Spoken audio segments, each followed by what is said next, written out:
What's up, everybody? Welcome back to another episode of the NBA to the Galaxy pod with Scotty Drowned. I'm your host here, along with my co-host here, Slim. You can find him on X or Twitter, whatever you want to call it, at RTR30111. Tonight, man, we got a big slate for the show. We didn't get to it this weekend on our normal schedule, obviously because Easter, the holiday. So we had a little bit of a layover there with the holiday. So we're getting back to it this week. But how you doing? Before we get into anything, my man, happy Easter. And how you doing, my man, Slim? We doing good, bro. Happy Easter to you too. It's late, but we doing good over here. So we back at it again. So Yeah, exactly. As long as we get to it, man. And we're getting to the most crucial part of the season, which is the NBA playoffs. So as we get closer and closer to that, we'll see more and more content coming out from here. But yeah, what we're going to get into tonight, obviously, you see the title of the show. There's going to be a lot of talk around the Eastern Conference in general. But Joel Embiid potentially returning tonight against Oklahoma City Thunder. But more or less is going to return in the near future, maybe by the end of this week at least. How does that reshape the Eastern Conference? What does the Eastern Conference look like from there? Jalen Brunson, he's been on a hell of a two-game tear the last two games, but they've resulted in losses. The injuries, right? OG Anunoby, Mitchell Robinson, Julius Randle to the New York Knicks. Is Jalen Brunson, with where he has the New York Knicks right now in the Eastern Conference, is he a 1A caliber player? We're going to talk about that. We got to talk about the Sacramento Kings out there in the Western Conference. They're competing with my man's Golden State Warriors to get into that play-in tournament. Two major injuries my man brought to my attention. Kevin Huerter out for season, and Malik Monk, I believe, out for season. Correct me if I'm wrong there, son.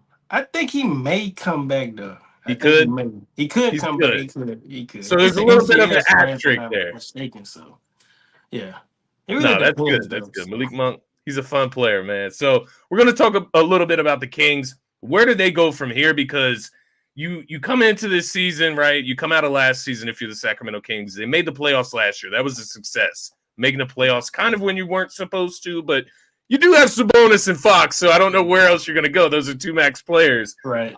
But nonetheless, what is a success for the Sacramento Kings this season? And will they be able to achieve that success? That's something we're going to talk about.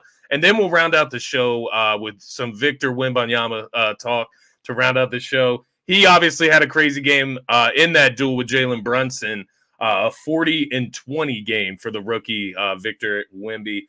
There's been a lot of talk. I was listening to Brian Windhorst's pod today at the gym. A lot of talk around who could be eyeing San Antonio in the future, man. In the next 1 to 3 seasons, could we see one of the stars head over to the San Antonio Spurs to join Wemby there? And I think that's very possible. So I'm interested to see some names that you might have listed down there. But we'll finish out the show there. Maybe take a look at some of the matchups tonight that we're kind of keeping a close eye on as well. But let's start at the top, my man. Let's start with this Joel Embiid conversation. He's returning possibly tonight. Obviously, a game time decision. He was just updated to questionable just a little while ago. Tyrese Maxey also a game time decision tonight. But the bigger conversation here: where do the Sixers fit in the Eastern Conference with a Joel Embiid that's returning about 2 weeks before the playoffs are starting? I'm interested in your thoughts. Obviously, I'm a Sixers fan. I'm a little biased. I may have a little bit of a higher expectation with Joel Embiid. So I am curious on your thoughts here. Joel Embiid added back to the mix. Where does that put the Philadelphia 76ers in the Eastern Conference for you?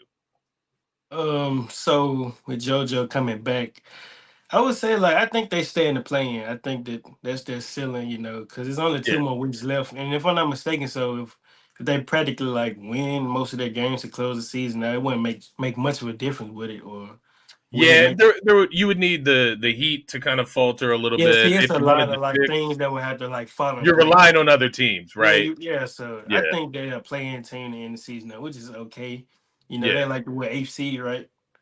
Yeah, they're the eighth seed right now. They are a game and a half back of the seventh seed from So Miami. they would play Miami in a playing tournament, right?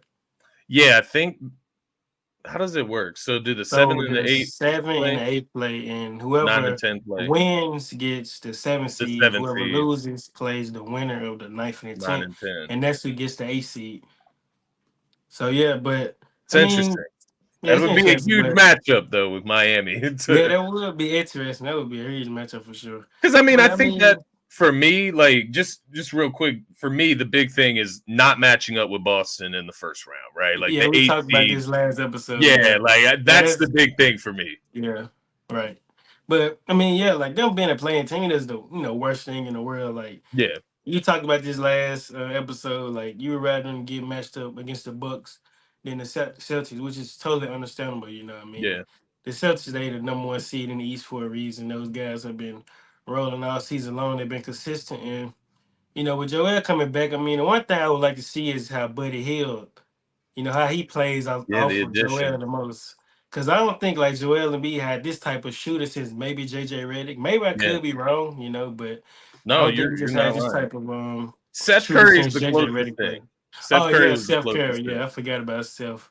They ended up trading him in that James Harden deal, but yeah, I would like to see how him, Kyle Lowry, just all how the new pieces fit. Cause you brought something up which makes totally sense. Like with the addition of Kyle Lowry, just bringing that leadership out down the floor. Like, how does it look with Joel Embiid having his back, anchoring the defense opposed to a Paul Reed, Mo Exactly. Bamba? So I just want to see how that will look from a fan perspective. So yeah, but them being a playing team is the worst thing. You get messed up against Miami, but if you lose, you got another opportunity to play the Yeah. winner of the Hawks and the Bulls. So, hey, we'll see how it goes. Yeah, yeah. I would like to think they could take care of the Hawks or the Bulls. So Yeah, right. I mean, hopefully, especially with Joel Embiid coming back. Obviously, I yeah, don't think he's 100% healthy, but I yeah, mean, you can still get at least 70 to 75% version of him, and he yeah. can get the job done for sure. And I think that's the big thing with Joel Embiid, like getting him back this week versus next week or 2 weeks from Yeah, now, for right sure. before the play-in, or getting him back for the play-in, right? Like that being his first couple games back. It's like I would be a little more skeptical if that were the case, but he gets this time to like ramp up a little bit, Right. which has me excited, man. Everybody in Philadelphia is excited about him returning because I talked to you about this before the show, man. This season has been long as hell for me and you. You being a Yeah, Warriors man. fan, me being a Sixers fan. The season has been long as hell. So Yes. I'm happy to see Embiid return and give me a little bit of light at the end of the tunnel. You talk about the Eastern Conference reshaping, and it kind of gravitates us to that next conversation, which is Jalen Brunson. And you actually brought this to the table for me before the show as a topic, and I do want to talk about this because it's an interesting conversation in the grand scheme of the Eastern Conference, right? And when you think about who are the true 1A caliber teams, and I think you can almost group them into tiers in a sense. So we'll talk through that. But real quick, man, 61 points versus San Antonio Spurs the other night, right? 61 points on 25 for 47 shooting, 5 for 13 from the 3-point line, 6 assists, 4 rebounds in a 130 to 126 loss to the San Antonio Spurs. You come back the very next game, they have another tough loss to the Oklahoma City Thunder, where he has 30 points on 11 for 25 shooting, 7 assists. And once again, the loss 113 to 112 to OKC at the very end of the game. I believe it was SGA that iced that one. Yeah, he had the Um, game winner. yeah, and that's a whole other conversation. We need to have that conversation before the playoffs, man, because I was sitting here thinking about this OKC core and the way they're built, right? Like, and we've talked about them as contenders, but before the playoffs start, we're gonna have to have a really serious conversation about the expectations for that team Right. going into the postseason. But that's a whole other point. Yeah. SGA's cold. Yeah. Brunson, what have you seen from him? Not only recently, obviously the last 2 games he's balled out in some tough losses, but over this season, what have you seen from Jalen Brunson really stepping into that number one role in New York and kind of gravitating talent to New York, right? Bringing in Dante DiVincenzo Yeah. in, Josh Hart, now bringing in OG Anunoby, right? So really stacking up the talent around him as well. Is he a 1A caliber player to you? Is he on that level for you? Ah man, this is so tough. I It's a mean, tough question. That's a this like loaded if you go question. back to, I brought it to your attention for a reason. Like if you go back to December, this past December, like that was a hot topic. Because on NBA Today, Becky, the coach for the Los Angeles Vase, that's the team name in the WNBA, she brought it up and she Las was Vegas. like, Yeah, I got you. yeah, she Same. brought it up like, can he be a 1A on championship caliber team? And it's kind of tough because you look at like guards around that height that have led teams to the promised land, like Isaiah Yeah, Thomas back in the day, Steph Curry. It's just tough. A lot of guys haven't been able to get the job done. But when I look at Brunson, man, I don't know. It's kind of hard to count that guy out, man. He's so I know. skilled offensively. Like his It's bag the is just mentality. yeah, like he got a dog mentality. Like he don't let the height phase him. Like he can post Yeah, guys up, get to the rim, you name it. But ultimately, you never know. Can he just lead a team to the promised land? I would want to say yes. I don't want to count the guy out because he yeah, has been amazing all season long. I mean, he's probably been the Knicks' best signing since acquisition since Carmelo when he first arrived. yeah, So yeah, because Melo yeah. is like what the franchise leader in most points scored in the game, and Jalen Brunson was like 1 point off from And I tying mean, him. So the different I mean, obviously we got to see how Brunson's career plays out, but you could argue right, that the Brunson deal is better given what the Knicks had to give up to get Carmelo Anthony in yeah, a Knicks facts. jersey. So like And I mean, then they had to like trade like part a big part of yeah, their starting lineup for Carmelo Anthony to come over to the Knicks. So you didn't have to exactly. do that So with Brunson. He chose right. the Knicks in free agency. Exactly. And it's like when I look at a guy like Brunson, like the whole team overall, like this is the start of something beautiful. Like they got OG right, an elite point of attack defender. You still got Randall. Yeah. You got Mitchell Robinson, Dante, Josh Hart. They got a nice team building over there for years to Yeah. come. They got pieces that they can move around on to get better. So to answer your question, I'm going to say yes. I think Jalen Brunson could be a 1A on the championship caliber team, man. No, I love the answer. I love the answer. So I'm going to ask you some follow up questions here, just regarding some other stars in the Eastern Conference. I want to know if these guys are 1A caliber players. There's two guys that I have that are locks. I mean, I don't know if you'll be on the same page there. But just looking at this as in a grand scheme of the Eastern Conference, so I have Giannis written down. That's number one. Like he's a number one lock for Yeah, a he's 1A proven that caliber already. player, right? He's proven that. Right. I would throw Joel Embiid into the mix. I know he's had the injury history. Maybe that is a reason that you can count him out of a 1A caliber player. But I think when you talk skill and top and peak of his game, which has been the last 2 to 3 seasons, he can lead a team to very high places. So maybe that's not a lock. I mean, it's a lock for me just because Yeah. I have to believe that as a Sixers fan. Yeah. But maybe that's not a Trust the lock. process, man. Trust the process, Hey, man. the next one I want to mention here, Jason Tatum, man. There's been a lot of conversation about Jason Tatum being a 1A this season. Look at the record. I mean, the record is crazy, right? Every year they're the number one seed or a top 3 seed at least. But you got Jalen Brown there. You got Kristaps Porzingis there, who put up great numbers. You got incredible role players there, like Derek White. You got Al Horford there with the Drew veteran Holiday. leadership. It's an interest. I have a question mark written down beside him, man. And I'm a Tatum guy. I'm a Duke fan. To be clear, I have Tatum Right. bias. Yeah, that's your guy, man. Um, and I have a question mark written down. Do you think is Tatum a lock as a 1A caliber player for you?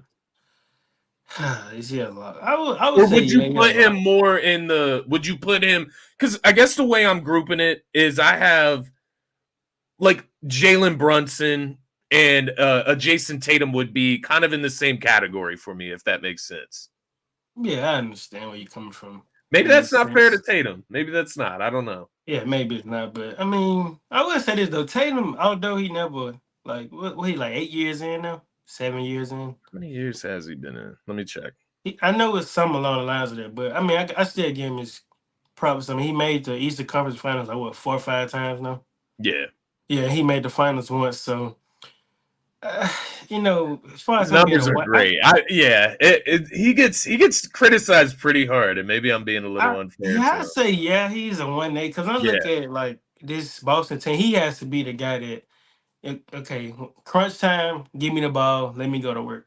He Yeah, has to be that guy because yeah, the only way I would see a scenario is if he's not a 1A is if they get a guy like, I don't know, Jokic or, well, no, I can't say that because I think Jokic would tell Tatum to be more aggressive on offense. But maybe Book, if him and D yeah. Book were to team up, D Book be the 1A, That's Tatum be interesting. the strong 1B, and they mix it up a little bit. But I think for this team, though, Tatum has to be the 1A because this is his best team that he has had in his career. I mean, you talk about Horford, Drew Holiday, Derek White, Brown. Like this team is stacked, Yeah, and they got elite role players who play their role. perfectly built. So yeah, Yeah, perfectly built. I mean, he brought it up like a few months ago, like sort of like when Kobe, when they brought in Paul Gasol. This is like yeah, them bringing in Porzingis for him a stretch big, a guy who yeah. can protect the rim and give you 20 points a game, which he has been doing this season. So yeah, I can see. I say Tatum is a luck to be a 1A for sure.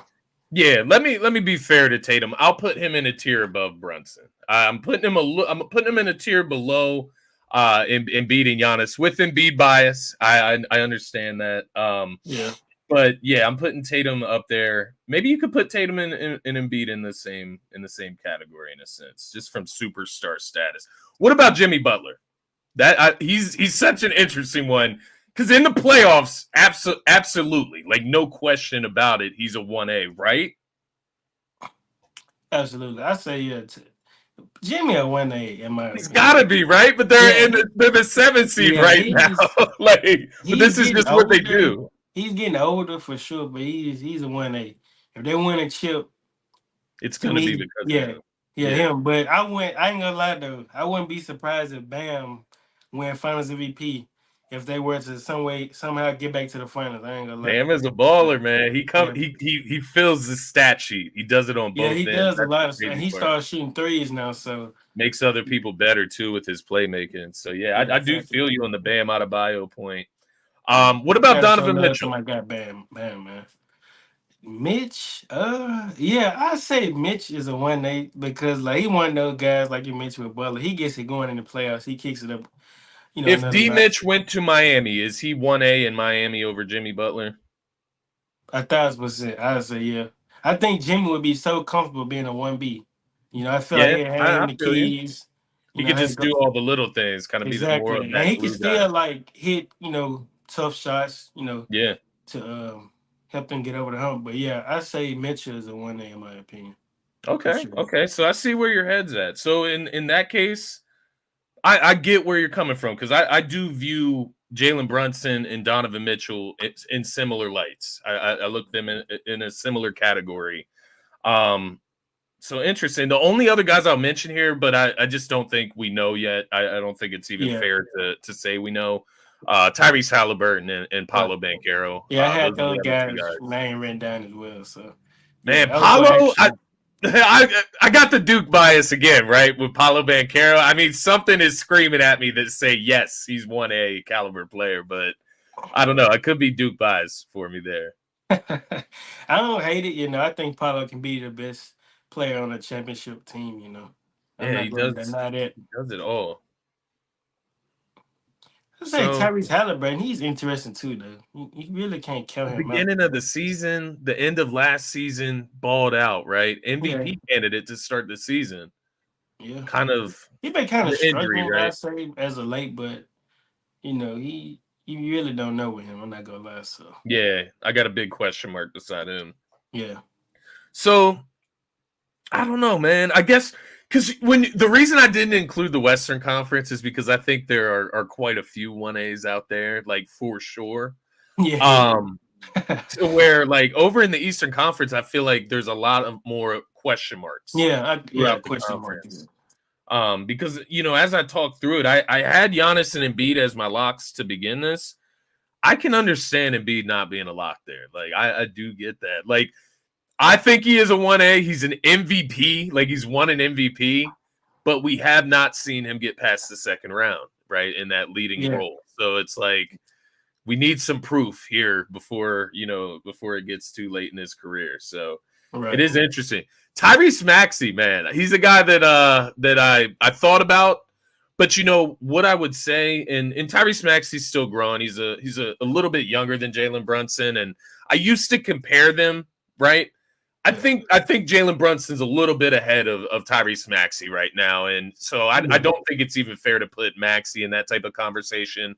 I think we saw during this time without Embiid that he still does, like, he did his thing. He did as much as he probably could for this team during that stretch, but he does still have some growing to do in that Yeah. lead role, that lead guard role. So Yeah, for sure. um, he was an interesting guy to think about as Yeah. well. This is Maxie, what, fourth season, right?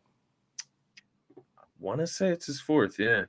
Yeah, so He's I can understand. 22 I now. mean, we're doing it's the same thing with us with Kaminga. He's Yeah. third year. You can see the growing pains, but hey, you gotta live with it. The kid's special. So yeah, I can Yeah, see what you're exactly. coming from for sure. Yeah, But fourth I got season. a guy Who do you got? that none of us actually brought up. He do get a lot of disrespect. I'm not gonna lie. Who you got? I'm Trae Young. interested. Trae Young. That's an interesting one, man. He's injured right now too. Do you think he could be the best player on a championship team? Can he lead them to the promised land? My gut feeling says no because Yeah. of the defensive liability that he is. Yeah. But when I go down that rabbit hole, it's like, okay, well, is Jalen Brunson a plus defender? Yeah. Like, is that going to hold Brunson back too? Like, have we just not seen it hold Brunson back yet? Where we've seen it hold Trae back so far? Like, Yeah. that is something that is an interesting conversation because you look at Trae, you look at Brunson. Brunson's a little bit thicker, a little bit more broad, a little bit stockier. But when it comes to the defensive side of things, being an undersized guard in the NBA, how does that affect when you're supposed to be that 1A caliber player on the team? But I don't know. Maybe that's being unfair to Trae Young, man. Because I did watch this man kind of take a Hawks team. And when you look at the Hawks, who's been his second star? Like, who is the second guy that's been there for him? Like, DeJounte, is he the best? I'm trying to think of who was there before Yeah, I say DeJounte. DeJounte because I mean him and John Collins had something nice going on, but I don't know John what happened. Collins. I don't. I Yeah, think when they traded for Bogdanovich. Capella, just started to like regress some.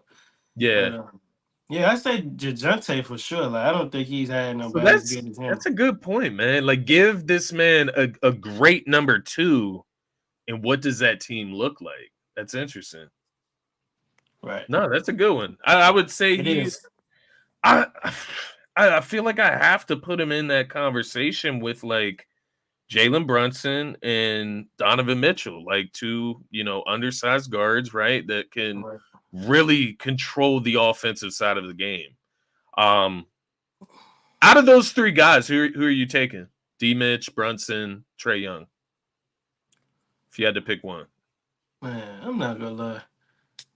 If I had to pick one, that's tough. It's like I want to say Mitchell, but then again, I'm gonna go Brunson because with Mitchell, like go back to the bubble. I mean, him versus Jamal Murray, that was one hell of a series, bro.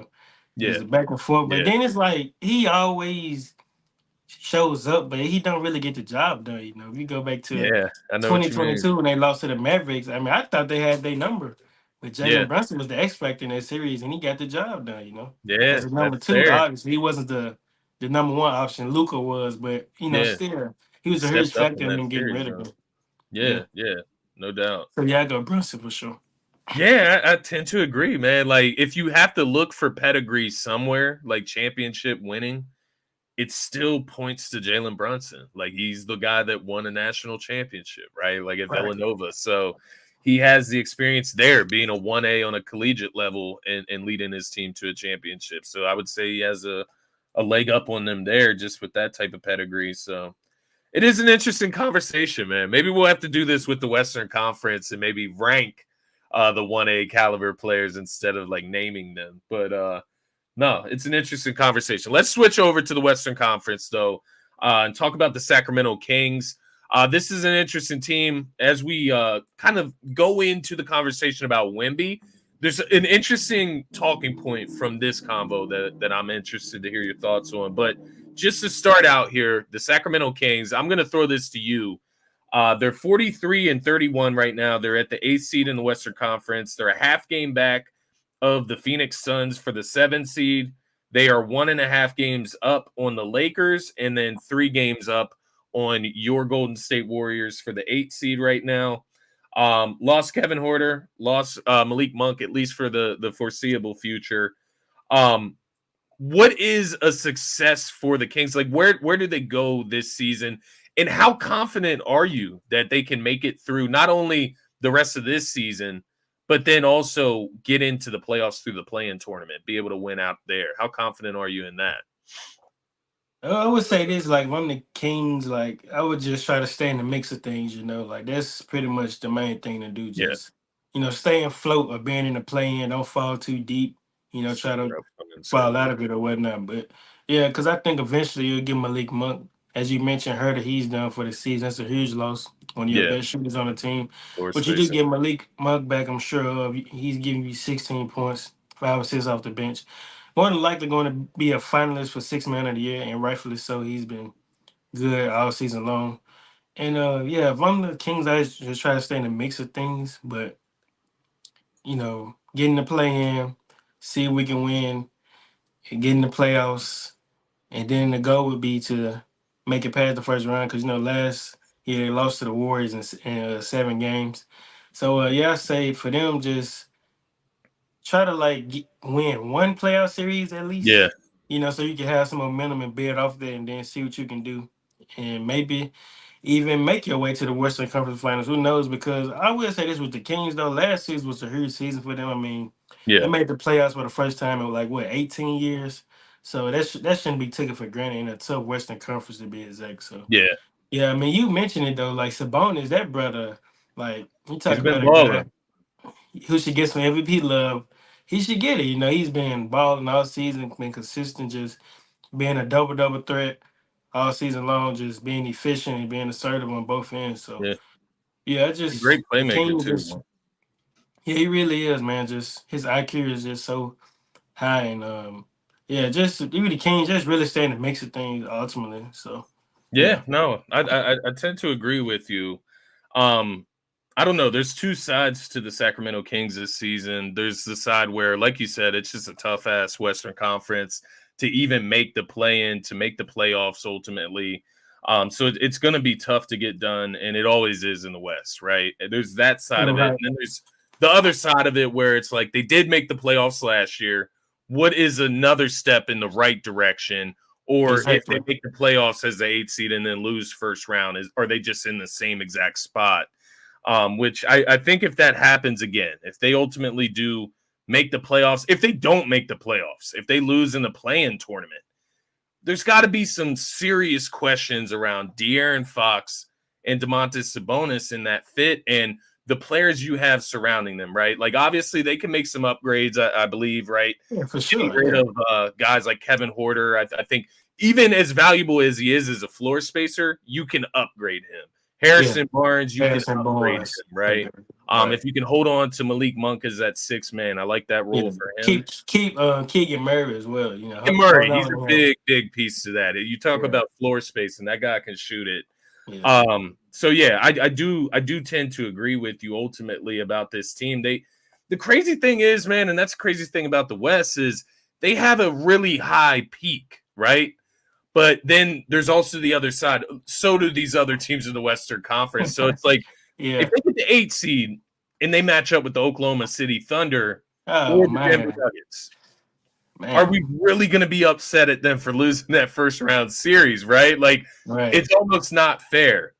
Just to put into perspective, Slim, the rest of the Kings season and the way things, may potentially play out for them in April coming up, right?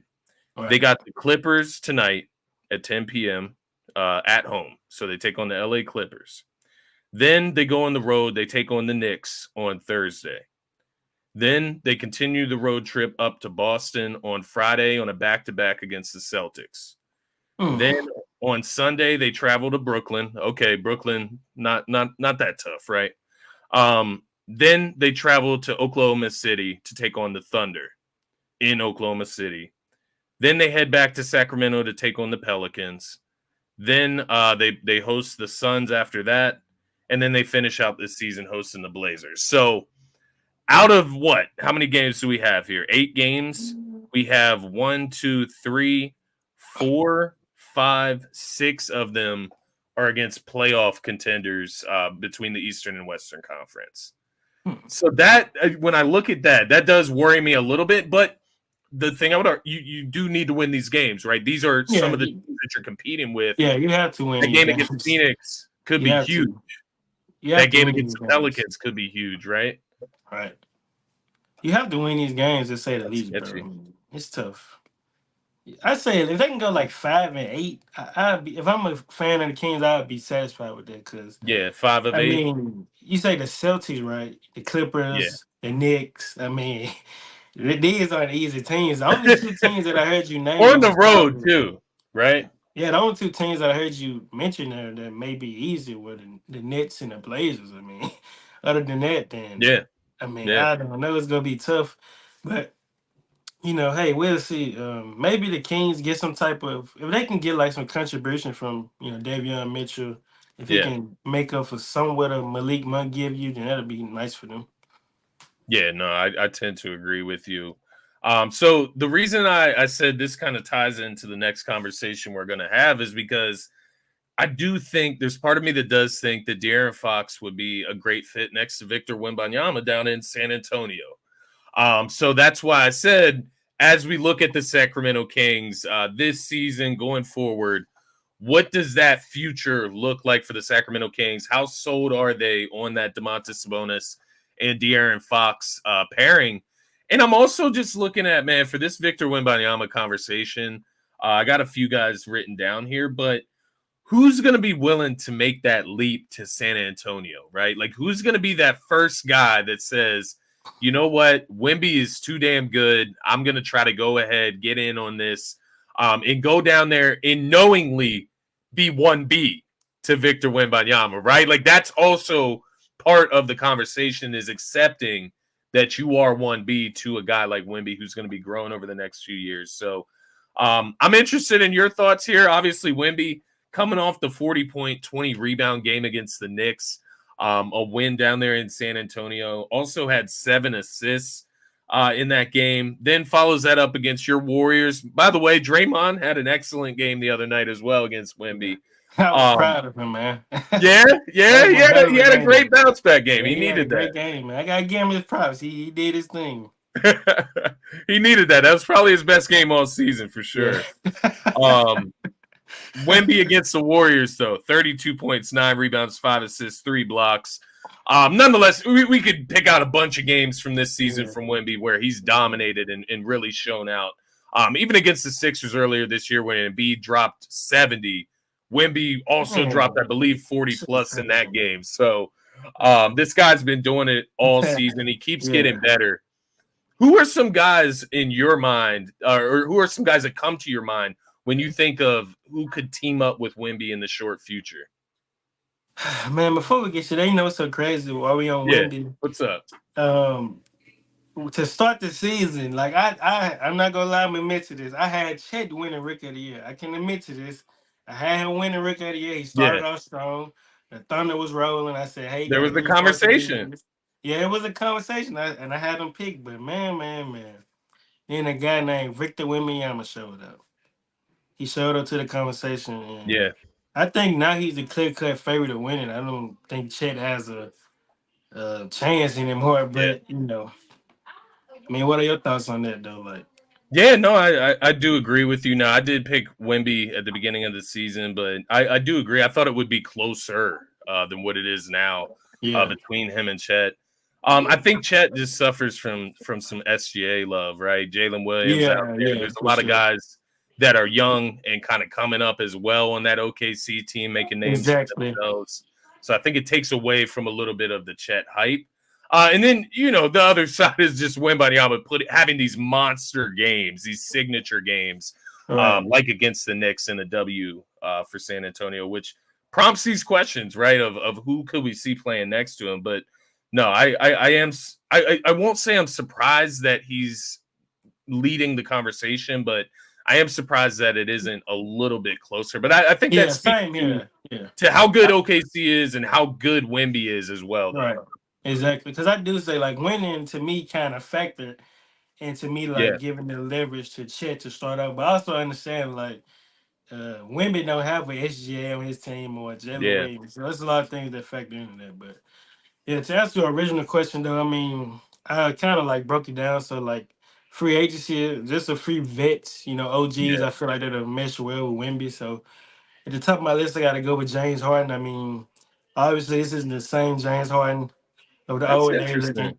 They can give you 30 a game, but he's still an elite playmaker in this league. I mean, can you just imagine a pick and roll?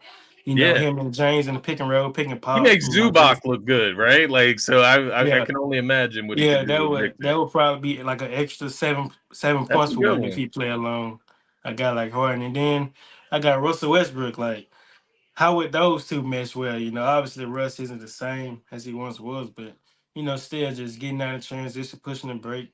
Being a leader to Wemby, taking him under his wing, giving him good advice. So yeah, and then I got Clay, man. Like, it Poor pains Clay. me to say this, but Clay, He like. does fit that. Yeah, he does. Like, can you imagine a 7'4" guy setting an off ball screen for Klay Thompson? I mean, my Yeah, goodness, bro. Like, yeah. what would that look like? And yeah, I mean, what do you think about a guy like DeMar DeRozan though? Like, how would those two mesh? He He's got some interesting. history with Greg Popovich. Yeah, he's played there. Yeah, so how would those two look? So yeah, those are just like the free agency, like guys they can go out there and get. I mean, I was thinking about Yeah, throwing like guys this next Tobias out season. there, but I was like, nah. Ah, yeah. I don't know. I don't know No, if the I was like, Spurs nah, want to I ain't go not that gonna do route. that, bro. Nah. I But don't think Pop's getting down with that. yeah. Being the basketball mastermind he is, but no, I think those guys make a ton of sense when you look at this free agency period specifically. Um, what about Paul George? I mean, he's a free agent as well, Oh right? Like yeah, Paul nothing George. locked in. That would be nice He's too, though. Like interesting. him and Wemby. I Like I just got don't a know if few he would go guys to that San Antonio though willingly, yeah, right? like I got a few guys that they can trade for because they do have picks and hella assets to get these Yeah, guys. But I mean, I feel like as you mentioned, like if you go back when Dame was with the Trailblazer, right? Like yeah, that was like probably the main thing that factored into that. Like, bro, do I really want to go to Portland? yeah, But yeah. this is Wemby. This is a once in a generational type of player here. So Yeah, and I it's feel like they can it's Greg overlook that. Popovich too, right? Like, Yeah, he playing for one of the greatest yeah, coaches, if not the greatest coach ever. But yeah, I say like another guy, and this probably should have happened on draft night actually, and that's Lamelo Ball. Like the Hornets was so close to getting Wemby, that's a so good one. close. That's a good one. I forgot about him. Like Yeah, yeah, like Lamelo, like he don't want to.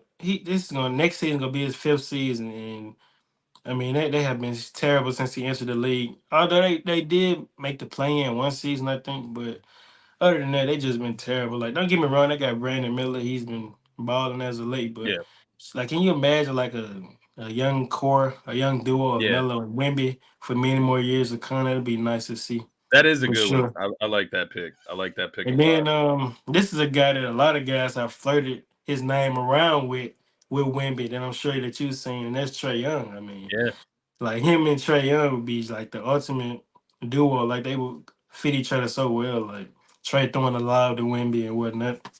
No, Yeah. that's another good one, man. Yeah, Trey Young is like leading. He's like top three in assists, and he hadn't even played in like the past month. So yeah, and one more guy that I would throw out there as far as trades, just to throw him out there, and that's Zach LaVine.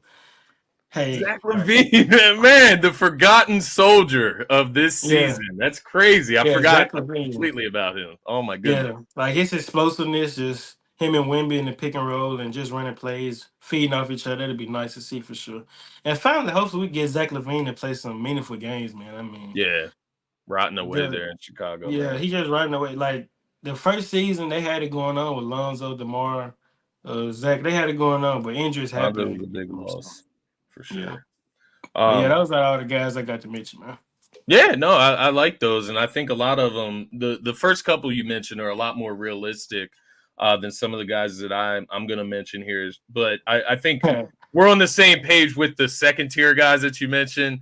I'm looking at like bona fide superstars that may want to play with this guy, but I do like the idea of like a DeMar DeRozan, a Klay Thompson, just to put that veteran leadership around him. And you get those guys without trading anything as well, which I think is a big part of that. Keeping guys like Devin Vassell down there. Right. You got some role players that are putting in meaningful minutes down there. So no, I do like some of the picks there. I mentioned De'Aaron Fox already. That's more or less, does De'Aaron Fox get tired of Sacramento at some point? Does he look to move on at some point? Maybe for his second tier or his second max contract, maybe he looks down to San Antonio. Ant Edwards is a big question mark for me, man. I know Minnesota, there's no way they're going to let him go, right? And I understand that, but to play with Victor Wembanyama, to create the foreseeable best duo of the young NBA, is interesting to me. I would say this is probably the least realistic of the guys I have listed here, but something to think about on the second max contract. Could we see Ant Edwards maybe leave Minnesota and go somewhere else? Donovan Mitchell, he's another guy. He's going into the offseason this year. There's uncertainty about his future in Cleveland. Could you see him going down there to Texas? No, to be honest, bro, like that's actually a good name. I'm glad you brought him up because as you mentioned, like I've seen reports this past offseason about, is he going to be in Cleveland long term? And a lot of Knicks fans want him to go to New York, but that's actually a good. Then Miami rumors as well. Miami as well. That's a good name too, Donovan Mitchell. Actually, and think about him. You think about it, like they balance out each other in a sense. Like Wembanyama is going to help Donovan Mitchell in the defensive side of things as an undersized guard. Sure. So I do anchor their defense. Got two guys that can go out and get you 30, right? So So what do you think about a guy like Brandon Ingram though? Like, will him and Wemby mesh well together? He's somebody I thought about. I feel like Brandon Ingram, when you talk about him with like fits, he's never going to be like the best fit, but he's a really, really, really good consolation prize. Like he's a really good player. And I do think at the end of the day, when you talk about him not maybe being the best fit, he still is a good fit next to Wembanyama. Right. So I would agree with you there. He's somebody I thought about. Once again, like guys that are going into that second part of their career where you may be looking for that second contract that is maybe away from your current team. So he would fit into that description. Some other guys I have mentioned, some other guys I have written down here that are interesting. Tyrese Maxey, not that I want to see this happen. He's a kid that's from Texas.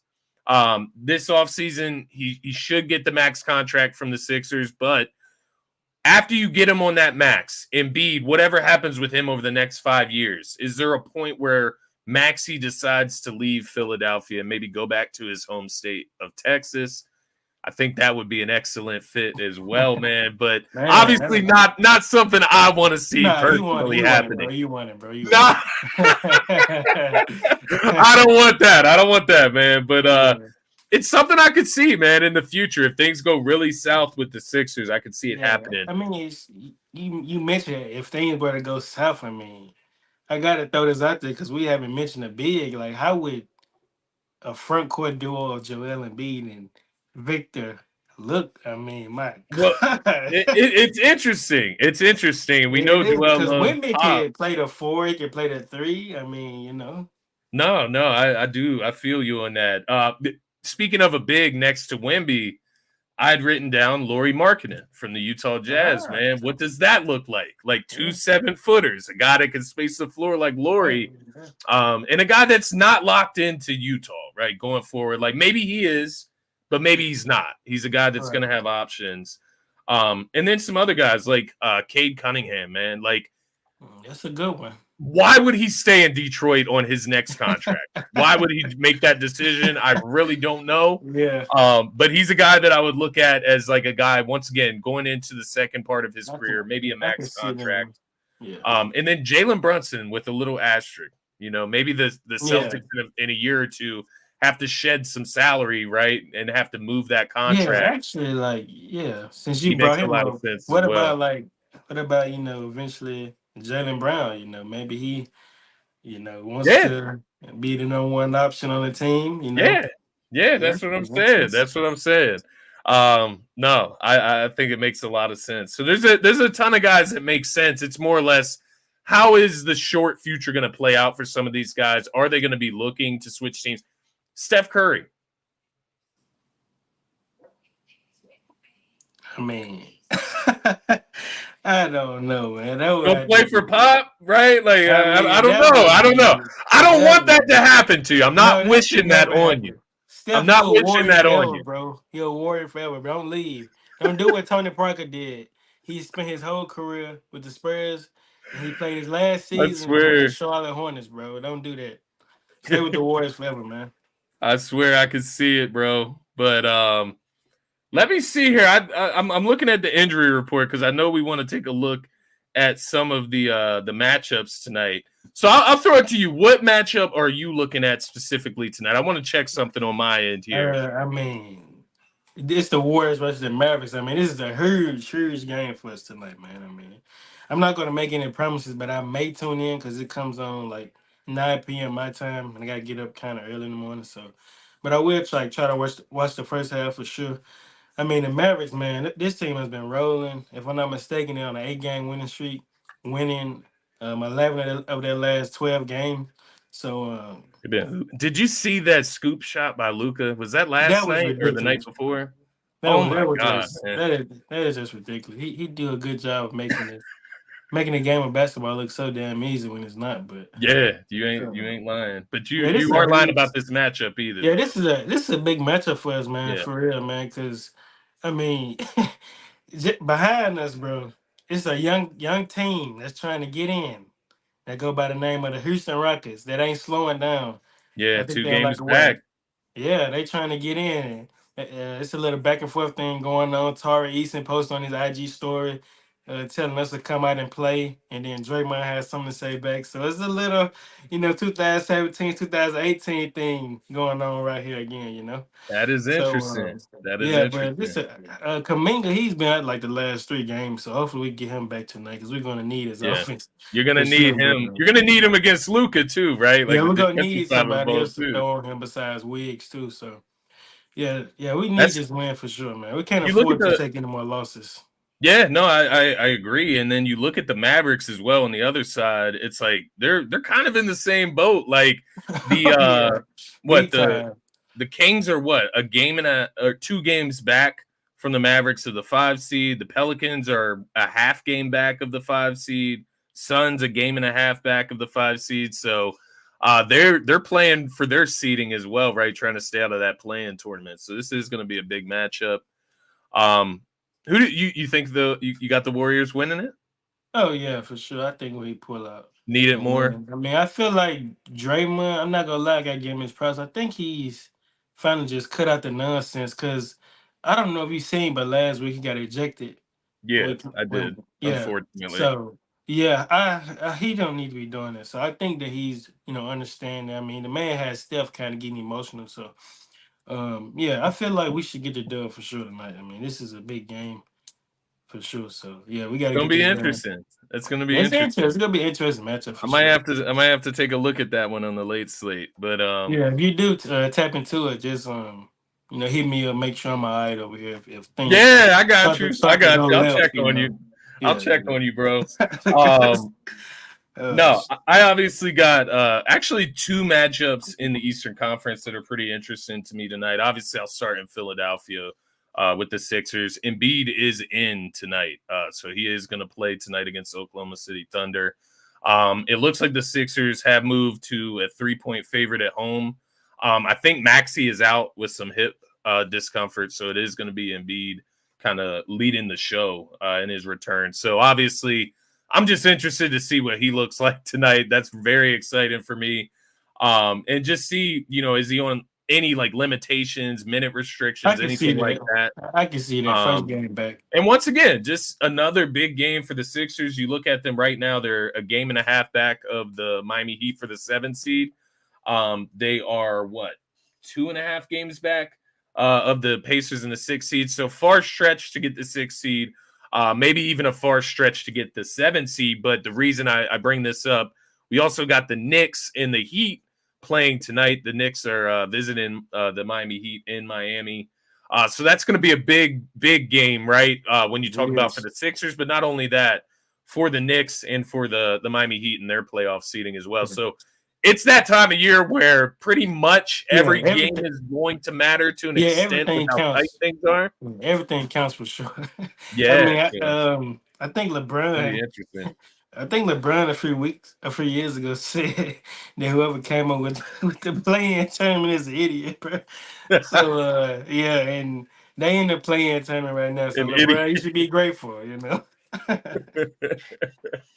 Bron never, hey, he never lies, right? At Yeah, least we think so. But yeah. no, that's going to be it for this episode, man. This was another fun one. Thank you to everybody that tuned in. It looks like it says there's 45 people in here right now. So Whoa, anybody that's out there viewing, be sure to hit the subscribe button wherever you're watching. Hit the wait. like button and keep helping us build this traction with the channel and with the show, man. It's Yeah, fun. for sure. I mean, one last thing though, man, we gotta give a shout out to Rondo, man. I mean, he Yeah, announced his yeah, we're retirement getting today. old. We're getting old Yeah, because we're getting Rondo is old, man. We're getting retiring. old, bro. Yeah, Ray John Shout Rondo out is to Rondo, retiring, man, man. a Yeah, shout legend. out Rondo, man. He's a Hall of Famer, right? Is he? I don't know. I'm not a big history like records Hall of Famer type of guy. Like when it comes to the NBA, I is would he a say Hall of Famer? He feels like one. you can make a case for it, you know. I He mean, he's a feels like two-time a Hall of champ, Famer, but maybe I'm four-time wrong. All-Star, you know. I will say this though, that's interesting. Like this man won a championship with the Lakers and the Celtics. Like it don't Yeah, get no better than that, man. yeah. I mean, Two of the greatest franchises. two rivalry franchises. You won a ring with both. It is So, interesting, man. So, yeah, shout out uh, Rondo, man. shout out to Rondo. Enjoy retirement. Hopefully, stay out of trouble. Right, like that's a big thing. I think people just get bored when they go into retirement, start getting a little Yeah, reckless. So just relax a little. But yeah, shout out to Rondo, man. We're getting old.